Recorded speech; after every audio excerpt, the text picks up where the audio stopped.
So, as expected, they're helping me out here. And it looks like a little black box that I've seen once before. And inside, World Series of Poker 2020 online. So, just thought y'all may want to see that, because I got another one. Let's go!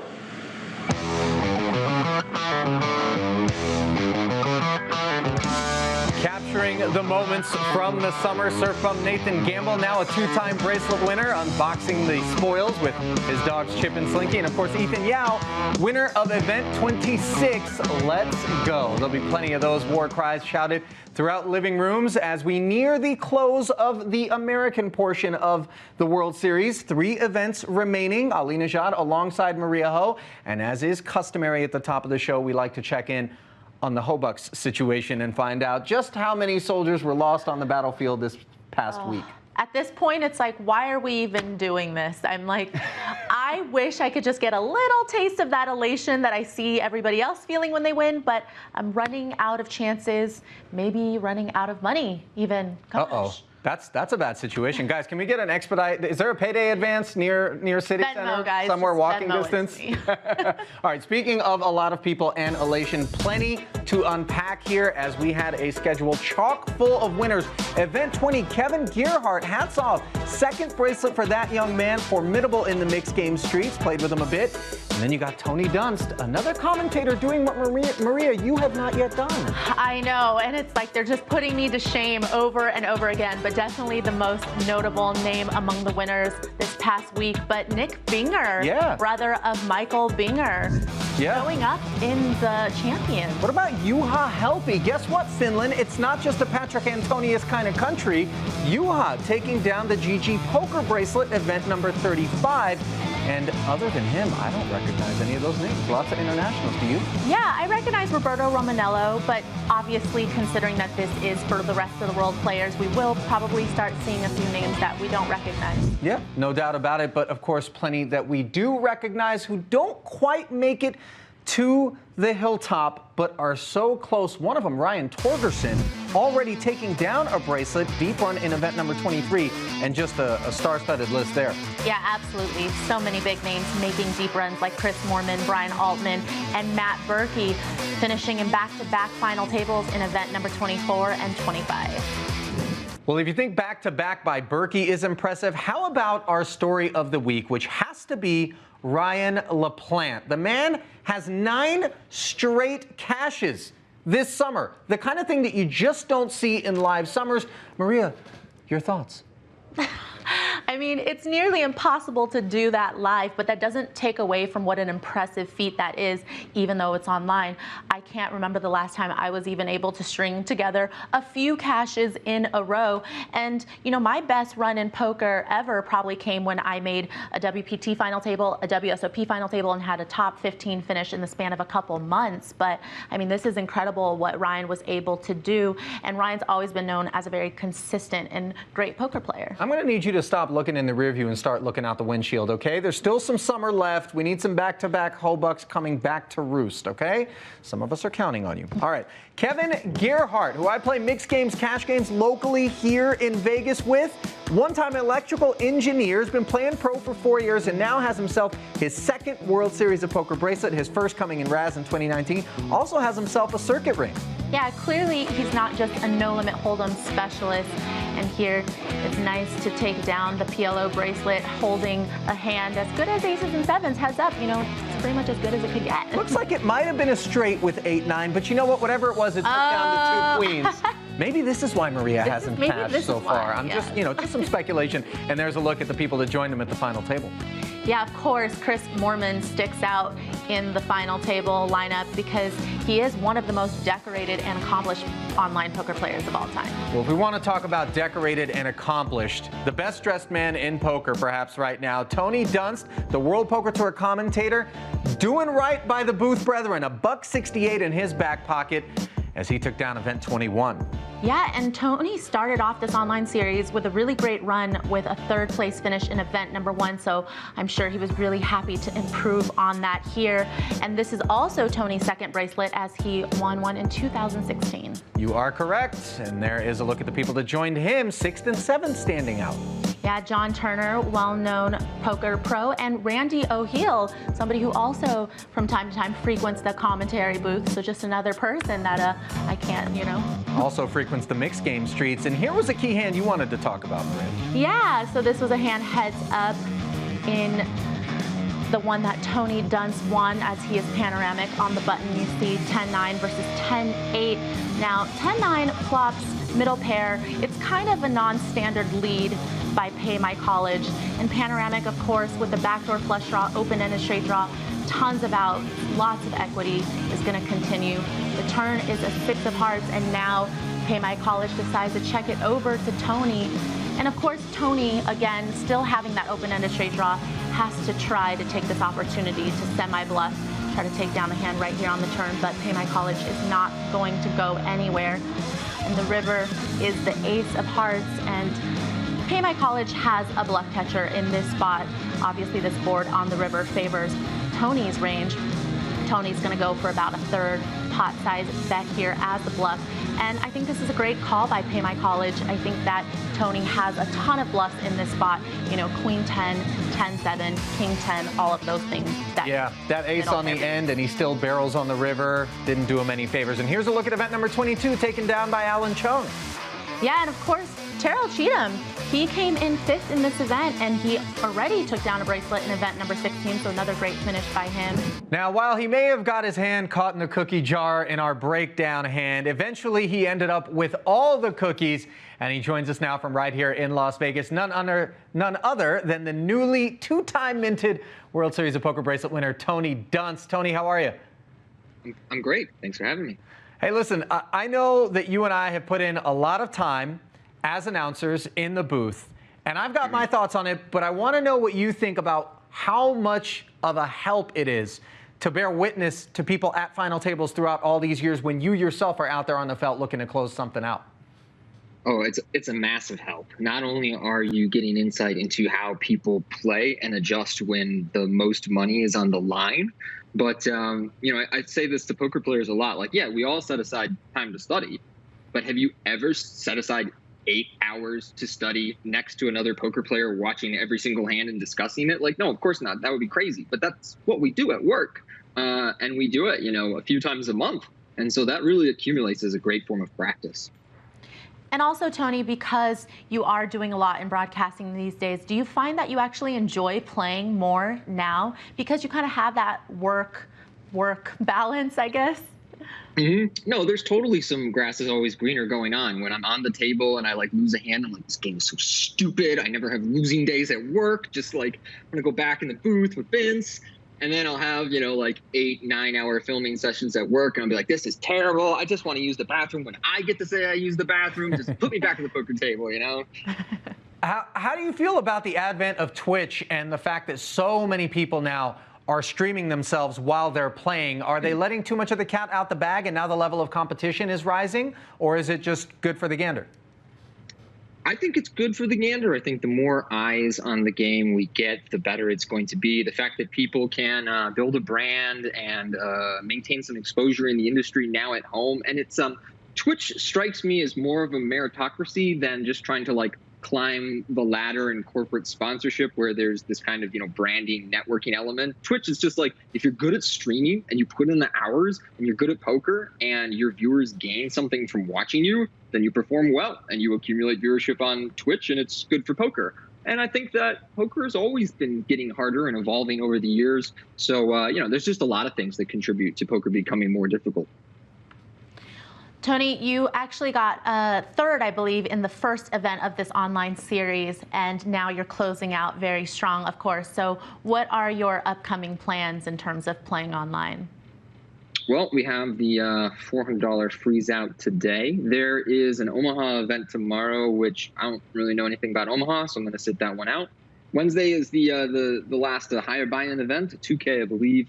Thursday is seniors, so I am not quite eligible, and Friday is the last one. So that, that's pretty much the schedule. After that, I was actually going to go visit my family. It's been a very heavy stretch of poker for the last few months, and I wanted some time off. So yeah, go back to Wisconsin, see them, and then maybe play more tennis instead of poker. All right, on the topic of family, Tony, we, all of us as members of the Booth Brethren, consider ourselves family. If you had to put together your family favorite dream table of commentators, who would be in there? And bear in mind, Maria and I better have seats.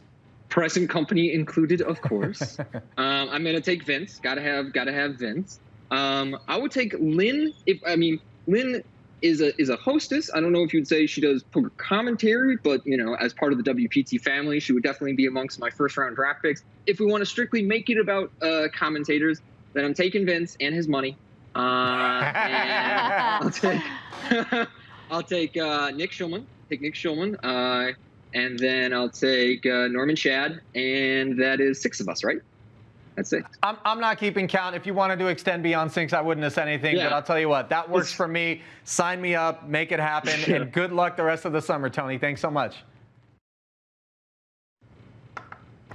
All right, I love Tony Dunst. I know. He's good people's, right? And he works hard. It looks like he's been in the gym a little bit, too. But I was going to say, we see you, Tony. That's the way you dress. You dress like the rest of us when you're home playing online. Okay, so you're not always in a suit. All right, let's get a look at the next 5 events that are coming up here throughout the summer. And here they are. Wait for it. Patience is virtue. The upcoming schedule. Let's look at 3 of them, shall we? 500. So it looks like, Maria, you need a check for 1,400. Yeah, I got Made that. out to World Series.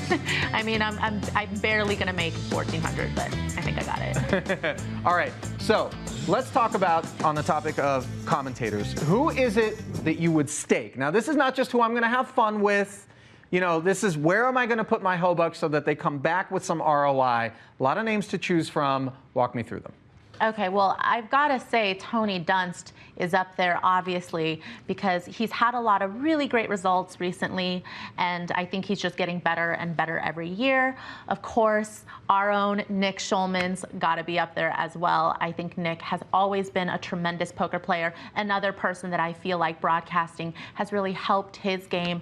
And then another member of the Poker Go family, Jeremy Osmus. He gets in there. He plays cash games as well, which I think that some of the best players in the world are from a cash game background, but Jeremy also has had incredible tournament results. And oddly enough, Jeremy's the only place where we differed, and I feel like in large part because you didn't want to toot your own horn, but I threw you in there along with the other 2 picks of Tony and Nick, of course. I mean, you've got some real results. I think of commentators, you're probably what, top 5, top more than that? Yeah, all time. I feel like money? I've got to be top 3. I don't know. And yet you didn't want to back Google yourself. But I know why, because you got PTSD from all the hobucks that you've sent out into the world without them. Yeah, I'm not that confident at the moment in my skills, but I appreciate your confidence in me.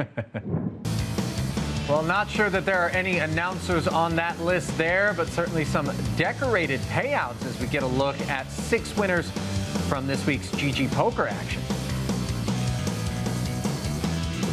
Juha Helppi, the first of those winners, Maria, from Finland. The Euros are probably going to make their mark. Yeah, I mean, Juha has had an incredible run at several World Series leading up to this, finally winning a bracelet last year. So this will be his 2nd bracelet. I'm sure he's really excited about that. $290,000 richer, and here was the moment. A couple of 10s in this 5K PLO, up against 9s and 5s. Top set always has bottom 2 in bad shape, and turned in the river just a formality there as Juha took it down. And look at 6th place, the Brazilian, standing up. Yeah, and I didn't actually know that he was a PLO player. I kind of knew him as more a high-stakes, no-limit hold'em player, but of course, a great finish for him. And Mike Watson in 4th. He didn't meet the minimum number of syllables, by the way, for that winner board there. Michael Clacker, $297,000 richer in event 36, a 1,500 no limit. Clacker from South Africa, making this the 3rd bracelet won by a South African. And there he is with 45 million in chips, sitting on queens and 4s, courtesy of that Queen of Clubs on the river. busted straight for Rodrigo. I wonder if he got heroic there on the end and dusted it off. I'm not quite sure. And here's a look at the rest of that leaderboard. Martin Zamani, João Vieira, both of those players have had really good live results before. I like how you didn't say Yuri Zivalevsky's name in the last lay. I can tell you're just avoiding the landmines. Hunwei Lee playing under the Australian flag, $161,000 richer, courtesy of event 37, a 1050 PLO.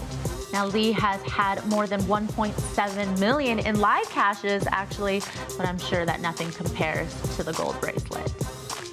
Ace-9 Trey providing top pair. Deuce on the turn, not changing anything, and 7-8-8 King really didn't have any sort of sweat, but we squeezed anyway, didn't we? Just for effect. That's one of the features of the GGPoker software. Hunwei taking it down. There were some of the other participants at the final table. Alex DiFelice etching his name again. Yeah, and Alex has had a really good run online leading up to the series. I'm sure we will see more of him. He's a great PLO player as well as a no-limit hold'em player. I'm going to test your country geography here, Maria. You know what that flag is in the middle there? You're not allowed to say Game of Thrones. I definitely was going to say Game of Thrones, but I'm going to go with Wales. Okay. All right, great. You know your stuff. I get it. Featured China and Sweden as well as Wijaya Romanello and Lofberg etching nice six-figure scores there. And here's a quick review of the GGPoker series. Yeah, Alex DiFelice, as we had just mentioned, he is the first player to reach 2 GGPoker final tables. And event number 35 is the largest PLO prize pool in WSOP history. That one was a 5K buy-in. So GG obviously in full swing right now, but perhaps the fullest of swings that have been on display this summer belongs to Ryan LaPlante. And Ryan joins us now from right here in Las Vegas. Ryan, how are you, bud? Hey, I'm doing absolutely fabulously. Thank you very much for having me on. I really do appreciate it. Listen, 9 cashes in a row, simply staggering, but I think you've got, what, just about enough in wins for like a buffet at Caesars? Or, I mean, it's not really a lot, is it? Yeah, it's around $35,000, which obviously is a decent amount, but it's not that much more than my buy-ins, maybe a tiny bit more. So, you know, while it's been obviously a decent series, having 14 cashes and having that 9 straight, you know, it's not been the most profitable series as of yet. Well, I knew you as an online poker player first. I know that you've lived in Mexico, in Canada. So do you feel like you're very comfortable in this online environment, and maybe that is why you've had such great results? I mean, I have played about 45,000 tournaments a lifetime, so for the longest time, that was my bread and butter. Over the last handful of years, I definitely feel as though I've turned more into a live grinder. Just, you know, with living in Las Vegas, it's honestly what I'm more passionate about. And the thing with WSOP being online, it's kind of like a good mix of both worlds in that you get a lot of the same type of players that you would have gotten at the live World Series. So I get to see some of the same patterns and stuff, but instead of doing it in person, get to do it online, which, yes, I am very comfortable with, which obviously helps a lot. Ryan, you have $2.5 million in career tournament earnings, and obviously that's fulfilling, but you also are a part of Learn Pro Poker, your coaching site. And talk to me about what is more fulfilling, because you've got a couple of guys already this summer who are students of yours who have taken down bracelets, in Matt Bode and Kevin Gerhardt. Yeah, I mean, at least for me personally, the thing with playing poker is that it doesn't really add anything to the world in a true capacity. And while obviously I really enjoy it, I'm deeply passionate about it, absolutely love it, coaching others and helping them have the types of opportunities and success that I've personally had is a lot more fulfilling. And, you know, really seeing people achieve their dreams is one of the best things that I could possibly do. Especially when it's something that I'm personally passionate about as well. And that was kind of my goal with the site, is to give others that opportunity. Well, would you say, Ryan, that something that you might coach some of the players that you talk to on a regular basis would be this idea of consistency being really important in poker? Because, of course, I think it's highly underrated, but it is what keeps tournament players afloat. Definitely. I think consistency is one of the most important things. It's definitely as well as to why I really, really, really promote proper game selection, playing in games that you can afford, playing in smaller fields, and making sure that you can have these consistent results. Because, even with consistent results, you still have really brutal swings. And that's just like a huge aspect of the game. And if you can minimize that and to get on the board a lot more often, that'll just make the stress and the frustrations of grinding a lot more bearable and also lead you to more success. Obviously, you're an advocate of being authentic and being transparent, and you're a thoughtful player. And to that end, I kind of want to get your sense of what you feel like poker needs more than anything else right now. If you were to be able to wave your magic wand and bestow it something, what would that be? It's a really difficult question, but I would honestly say that people being more transparent in terms of how they operate, people being transparent in terms of what's actually happening in the industry, the way that sites are ran, things like that, I think are really important. Also, I also think it's really important that players are more willing to work together and that sites and operators are more willing to work with players so we can have a healthier, better industry, not just for the short term, but 1, 3, and 5+ years from now. In fact, one of the players and people that I definitely look up to the most that I feel as though really embodies this mindset and approach is Phil Galfond. I think as a player and as an operator that he is definitely one of the best in the industry in terms of doing what is best for the industry longer term, as well as providing positive experiences, through Run It Once and through Run It Once training and through the poker site. All right, Ryan. Well, listen, if you take one down, then we'll take a trip to Paul Bunyan land back in Brainerd, right? Definitely. I would love to go back there. Awesome. Thanks so much for the time. We appreciate it. 9 in a row and 16 total for Mr. LaPlante, top of the charts as we look upon the top 5 cashes of 2020, which include Kit Poker, Ant Zeno, and Ben Yu. Well, there were plenty of opportunities to compile cashes as the calendar was chock full this past week. We covered 3 results, and now for the next wave of 4. Event number 23, a guy who, for all we could tell, is a relative newbie, Raymond Avant, picking up $95K. Yeah, according to our research, this is his first cash live or online. I wish my first cash ended in a WSOP bracelet. Torgerson, third, already picked up a bracelet, and Dan Zach also at the final table. And this was a notable one when everybody was still at the final table. Yeah, in the black opening up with queens here, third in chips. Getting a call from Pepper Prince, who was second in chips. I like this call with ace-8 suited. There's no reason to get involved in a huge pre-flop situation with the person that is third in chips. And Jack-5 deuce, couple of clubs there. So overpair for in the black, still happy to bet. A really big sizing, I might add, 915,000. Really big, but Pepper still feels pretty good about having that nut flush draw. Comes along and on the turn, the King of Hearts, a bit of a scare card, of course, for the queens in the black, decides to play it safe, checks it over to Pepper Prince. And now Pepper Prince has a bit of a decision. He could either semi-bluff and bet here, or he could check back, hoping to realize his equity with that nut flush draw. He does decide to bet 1.3 million, which gets a call from in the black with queens. And the river is the 4 of spades in the black. Checks it over again at this point. Queens is kind of a bluff catcher. You are a little bit afraid of that king that came on the turn. Pepper Prince does have a lot of king jack suited that he would have peeled pre-flop. Pepper Prince, you got to give it to this player. He tried to get in the black off of the queens, but unfortunately, I think that there was just too many ace-X type of missed flush draws that I think in the black couldn't quite believe that. ICM pressure, no doubt. And it runs in the family for the brothers Binger. Nick, a longtime coach, whose brother Mike was third at the 06 main event. Actually has a chem major. And he fired up his Bunsen burner and picked up a cool W in event number 24. Here was the final moment where his King 8 was better than the 2 9s. And there was the rest of the field. And as we had mentioned earlier, Matt Berkey having a pretty good week. He finished in 7th in this event.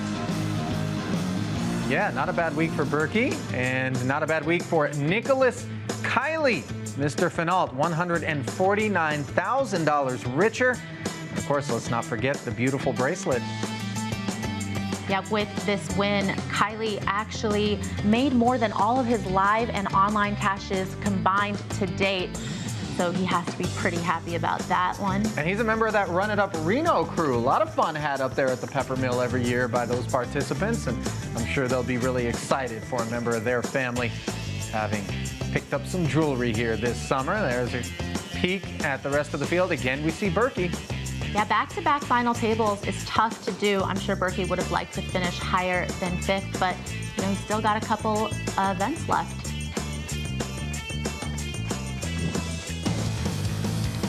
Ethan Yao, screen name Rampage P, $164,000 richer. You saw that video at the top of the show. Nothing but excitement. Here was his final moment. Yeah, I think you saw him pause in that video a little bit because he was just making sure, wait, I have 7s full of 4s, right? The ace high didn't... I didn't get counterfeited somehow. Great, I want a bracelet, awesome. I love the cyberbucks that they put out on the belt there. And who joined him at that final table? Not a lot of familiar names here for me. I believe June Kim is a player that I do know. But yeah, a lot of new names kind of coming up at these final tables. Well, if those names keep up performances like those, they will certainly be household and more familiar in due time. And speaking of a little bit more familiar and household, how about at the top of the board for the World Series of Poker Player of the Year race, Rob Kuhn, busting balls, trying to lay claim to the lion's share of that $100,000, which will be split up among the top 50. Yeah, but I'm sorry, Ryan Torgerson really catching up and closing that gap. He had another final table finish, finishing 3rd in event number 23. And from Player of the Year, we go to Player of the Week. I don't think anyone will argue with our pick. Ryan LaPlante, 16 cashes so far, 9 in a row at one point. All right, so social media ablaze each and every single summer. Maria calluses on her thumb. She's out here in between takes in the Twitter sphere, getting back at all the trolls and posting stuff. Here's what she was managed to unearth during this past week. Sean Deeb, a smart guy with perhaps a not so smart question. Yeah, I guess he was in a house that was way too hot. Clearly not a fan of punctuation, lots of typos. I don't know, I have problem with a lot of grammatical errors. But we get what your question is, and apparently when you ask dumb questions on Twitter, you find the perfect solutions. What do we got? Broccoli, some dark leafies, and then cheese. Listen, if he keeps that there long enough, he's gonna have a wicked plate of Easy Mac to celebrate the end of this session with. All right, moving forward to E-Pro, Magic the Gathering alum's been sweating Matt Berkey, but he's a little tilted because he's got to be up early in the morning, and Berkey hasn't shipped it and has kept him up late. Yeah, I mean, Berkey, come on, stop with these 5th and 7th place finishes, toying around with your viewers. They need to see you win, or they need you to be the first one out. All right, now, each and every week, we bring you an installment of Norman Chad's Finest, and this week, he is exploring poker tells. Over the years, I have had great success online in poker, Twitter, shopping at Target, and Tinder. Heck, I proposed marriage to my second wife using Google Translate. Anyway, it's no accident that I am an online poker crusher. I was beating the game when we were still using the HAL 9000. What's my secret? Picking up online tells. Yes, online tells. Live tells are child's play. What, you don't think Richard Nixon had 1 million live tells? You don't think Lady Gaga has 1 million live tells? But online, that's a whole other ballgame. I pick up information just from their screen name. You think Dr. Skull, Megadoom, Crouching Sniper, Angel of Death 666 is a nit? I pick up information from timing tells. I even pick up information from how they put their chips in the pot. What, you think it's all the same online? You're not looking hard enough, pal. I also have one big advantage that borders on, for lack of a better term, wrongdoing. Okay? I have a super user camera. No, not so I can see everybody else's hole cards. That would be cheating. No, I install a hidden camera in every opponent's home, or in the case of Ryan DePaulo, in his car, so I can see exactly who I am playing against. Yes, it's rather expensive, but my friends, this is the World Series of Poker. And by the way, Ali, I've noticed that you have a very fine collection of Napa Valley cabs in your home. All right, the joke's on you, Sliver, because if you would have sprung for a higher resolution camera, you would have realized that that's Welch's. All right, everybody knows I don't drink. Cab, what? Well, my girlfriend, maybe she's doing a little corn. Yeah, I think Mindy's getting in there. Definitely. All right, speaking of getting in there, plenty more opportunities to get in there. Just 3 on the World Series side of the schedule before it's time to book your plane tickets if you want to be in on the GG action. $1,400 in buy-ins left. And then, Maria, you're going to swap those dollars for pesos? I am. I feel like what I need is a change of scenery, a different IP address. I'm staying optimistic. I think I'm going to get some of those pesos back. All right, GG Poker schedule. 6 events, and you notice a triple header on the second. Maria, you're going to want to lay off those poolside Mai Tais and pinas. Yeah, I mean, it's quite a grind now that we are coming into the GG portion where there are multiple events a day. Nothing grind about having you join us each and every week for this show. We certainly thank you. Hope you enjoyed it. On behalf of Maria, I'm Ali saying good luck the rest of the way, and we'll see you next week.